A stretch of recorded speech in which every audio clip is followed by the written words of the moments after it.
ನೋಡಿ, ಕನ್ನಡ ಸಿನಿಮಾದಲ್ಲಿ ಗಂಭೀರವಾಗಿ ಒಂದು ಸಾಮಾಜಿಕವಾಗಿ ಈಗ ಪ್ರಸ್ತುತ ಅನ್ನಿಸುವ ಒಂದು ವಿಷಯವನ್ನು ತಗೊಂಡು ಭಾಳ ಆಳವಾಗಿ ಒಂದು ತೀವ್ರತೆಯಿಂದ ಅದನ್ನು ನಿರೂಪಿಸುವಂಥ ಕಥೆಗಳು ಬರೋದು ಅಪರೂಪ ಆಗಿದೆ.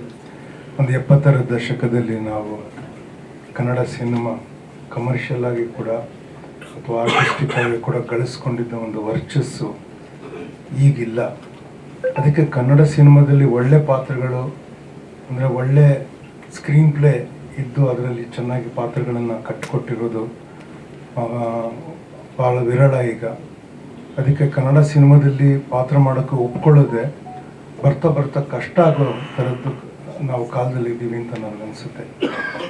ಅಂಥ ಕಾಲದಲ್ಲಿ ಇವರು ಬಂದು ನನಗೆ ಈ ಕಥೆ ಹೇಳಿದಾಗ ಅಂದರೆ ಆಮೇಲೆ ಅವ್ರ ಪಟ್ಟ ಕಷ್ಟ ಅವರೇ ಹೇಳ್ಕೊಳ್ಳಿ, ಆದರೆ ಇವ್ರು ನನಗೆ ಬಂದು ಕಥೆ ಹೇಳಿದಾಗ ನನಗೆ ತುಂಬ ಉತ್ಸಾಹ ಬಂತು.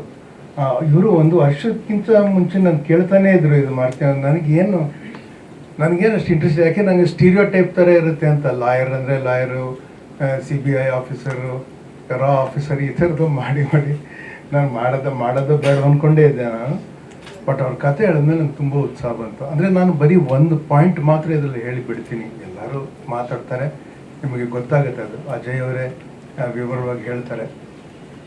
ನೋಡಿ, ಭಾರತದಲ್ಲಿ 5 ಕೋಟಿ ಕೇಸ್ ಪೆಂಡಿಂಗ್ ಇದೆ ಎಲ್ಲ ಕೋರ್ಟಲ್ಲಿ. ನೀವು ಅಕಸ್ಮಾತ್ ಕೋರ್ಟ್ ಮೆಟ್ಲು ಹತ್ತಿ ನೀವು ಕೇಸ್ ಹಾಕಿ ಒಂದು 10 ವರ್ಷ, 15 ವರ್ಷ, 20 ವರ್ಷ, 25 ವರ್ಷ ಕಾದಿದ್ರೆ ನಿಮಗೆ ಗೊತ್ತಾಗತ್ತೆ ಏನಾಗತ್ತೆ ಅಂತ.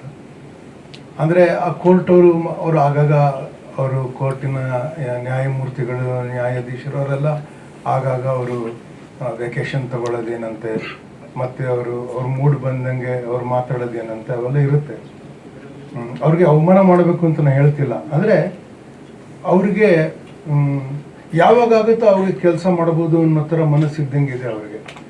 ಆದರೆ ಕಷ್ಟ ಇದ್ದಾಗ ಅದರ ನಿವಾರಣೆ ಆಗೋದು ಯಾರು ಕೇಸ್ ಹಾಕಿ ಅಥವಾ ಕಂಪ್ಲೇಂಟ್ ಇಟ್ಕೊಂಡು ಕೋರ್ಟ್ಗೆ ಹೋಗ್ತಾರೋ ಅವ್ರಿಗಿರುತ್ತೆ.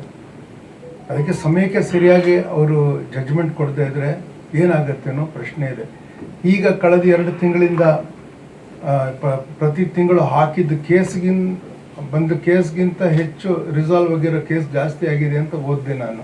ಬಟ್ ಅದು ತುಂಬ ಸ್ಮಾಲ್ ಮಾರ್ಜಿನ್. ಅದನ್ನು ಮಾಡ್ಕೊಂಡು ಹೋದ್ರೆ 50 ವರ್ಷದಲ್ಲಿ ಇದು ಬಗೆಹರಿಸ್ಬೋದು, ಆ ಥರದ್ದಾಗಿದೆ ಅದು.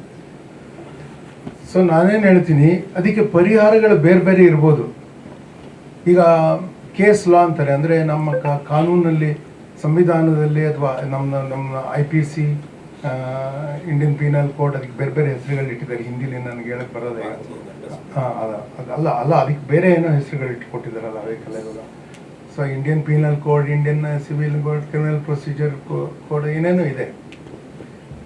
ಅವೆಲ್ಲ ಅದನ್ನು ಅನುಸರಿಸಿ ಯಾರು ಜಡ್ಜ್ಮೆಂಟ್ ಕೊಡ್ತಾರೋ, ಮತ್ತು ಆಲ್ ಇಂಡಿಯಾ ರೆಫರೆನ್ಸ್ ಇದೆ, ಹಿಂದೆ ಏನೇನು ಜಡ್ಜ್ಮೆಂಟ್ಗಳು ಕೊಟ್ಟಿದ್ದಾರೋ ಅದನ್ನು ನೋಡಿ ಮಾಡೋದು. ಮತ್ತು ಹಿಂದಕ್ಕೆ ಯಾವುದಕ್ಕೂ ಕೊಟ್ಟೇ ಇಲ್ಲ, ಪಾರ್ಲಿಮೆಂಟಲ್ಲೂ ಬಗೆಹರಿದಿಲ್ಲ, ಅದಕ್ಕೆ ಏನಾದ್ರು ಕೊಡಬೇಕು ಅಂದರೆ ಕೋರ್ಟು ಬಂದು ಮಾಡಿದ್ರೆ ಏನಾದ್ರು ಕೇಸ್ ಲಾ ಅಂತ ಏನಂತಾರೋ ಅದೆಲ್ಲ ಕ್ರೋಢೀಕರಿಸಿ ನೀವು ಒಂದು AI ಕೊಟ್ಬಿಟ್ರೆ ಸುಮಾರು 1 ವಾರದಲ್ಲಿ ಈ 5 ಕೋಟಿ ಕೇಸು ರಿಸಾಲ್ವ್ ಆಗುತ್ತೆ ಅಂತ ಅನಿಸುತ್ತೆ. ಅದನ್ನು ಕೆಲವು ದೇಶಗಳು ಮಾಡೋಕ್ಕೆ ಹೊರಟಿವೆ. ಆ್ಯಕ್ಚುಲಿ ಇವರು ಅದನ್ನು ಮಾಡಿ ಅವರು ಕೋರ್ಟಲ್ಲಿ ಕೂತಿರೋರಿಗೆ ಅದು ಆಗಿ ತಿರ್ಗಾ ಯಾರು ಅಪೀಲಿಗೆ ಬಂದರೆ ಬೇಕಾದ್ರೆ ಅದನ್ನು ನೋಡ್ಕೊಳ್ಳಿ. ಅವರು ಮನುಷ್ಯನ ವಿವೇಕನ ಕೊಡೋದಿದ್ರೆ ಅವ್ರು ಕೊಡಲಿ ಅವಾಗ. ಆದರೆ ಇಲ್ಲದೇ ಇದ್ರೆ ಅದನ್ನ ಮಾಡೋಕ್ಕೆ ಅವ್ರು ಬಿಟ್ಟರೆ ಬೆಟರು. ಆದರೆ ಈ ಅವೇರ್ನೆಸ್ಸು ಇದು ಭಾಳ ಕಷ್ಟ. ಈ ಕಷ್ಟದ್ದು ಎಷ್ಟು ದೊಡ್ಡದು ಈ ಕಷ್ಟ, ಮತ್ತು ಇದನ್ನು ಎಷ್ಟು ಇಂಟೆನ್ಸಿಟಿಯಿಂದ ನೀವು ಇದನ್ನು ನಿರೂಪಿಸಿ ಜನರಿಗೆ ಮುಟ್ಟಿಸ್ಬೇಕು ಅನ್ನೋಕ್ಕೆ ಒಂದು ಪ್ರಯತ್ನ ಅಂದರೆ ನಾನು ಈ ಯುದ್ಧಕಾಂಡ ಚಾಪ್ಟರ್ 2 ಅಂತ ಹೇಳ್ತೀನಿ. ಇವರು ಭಾಳ ಕಷ್ಟ. ನಾನು ತುಂಬ ಆರ್ಗ್ಯೂ ಮಾಡೋ ನೇಚರ್ ಇದೆ ನನಗೆ.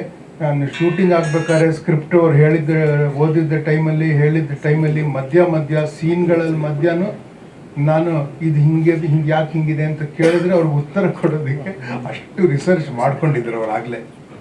ಅದಕ್ಕೆ ಬೇರೆ ಬೇರೆ ಆಯಾಮಗಳಿಂದ ಒಂದು any victim is A victim. ಈ ಕೇಸಲ್ಲಿ ಹೆಣ್ಣು, ಆದರೆ ಒಂದು ಹೆಣ್ಣು ವಿಕ್ಟಿಮ್ ಆದಾಗ ಹೆಣ್ಣಿನ ಸುತ್ತ ಒಂದು ಜಗತ್ತಿರುತ್ತೆ, ಅವರೆಲ್ಲರೂ ವಿಕ್ಟಿಮ್ಸ್ ಆಗ್ತಾರೆ. ಗಂಡಸಿಗೆ ಆಗೋದಕ್ಕಿಂತ ಜಾಸ್ತಿ. ಬೀದಿಯಲ್ಲಿ ಗಂಡಸಿಗೆ ಅವಮಾನ ಆದರೆ ಇನ್ನು ಲುಂಗಿನ ಎತ್ಕೊಂಡು ಜಗಳಕ್ಕೆ ಹೋಗೋದಕ್ಕಾಗತ್ತೆ ಗೊತ್ತಾ? ಆದರೆ ಒಂದು ಹೆಣ್ಣಿಗೆ ಅವಮಾನ ಆದರೆ ಮಕ್ಕಳಿಗಾಗತ್ತೆ, ತಂದೆ ತಾಯಿಗಾಗತ್ತೆ. ಇದು ಅದಕ್ಕಾಗಿ ಭಾಳ ವಿಶೇಷ ಅನಿಸುತ್ತೆ. Among victimhoods I think what happens to woman is a crucial idea to address. ಈ ಸಿನಿಮಾದಲ್ಲಿ ಅದು ಮಾಡಿದ್ದಾರೆ ಅಂತ ನನಗನ್ಸುತ್ತೆ. ನನಗೆ ಭಾಳ ಖುಷಿ ಇದೆ ಈ ಸಿನಿಮಾದಲ್ಲಿ ಮಾಡಿದ್ದು. ನಾನು ಎಂದಿನಂತೆ ಒಂದು 3-4 ಸಿನಿಮಾದಲ್ಲಿ ಲಾಯರ್ ಪಾತ್ರ ಮಾಡಿದ್ದೀನಿ, ಅಂದರೆ ಇದರಲ್ಲಿ ಎಂದಿನಂತೆ ಮಾಡಿಲ್ಲ. ಇದು ಸ್ವಲ್ಪ ಬೇರೆ ಸಿನಿಮಾ ಅಂತ ಹೇಳಿ ದಯವಿಟ್ಟು ನೋಡಬೇಕು ಅಂತ ನಾನು ಹೇಳ್ತೀನಿ. ನಮಸ್ಕಾರ.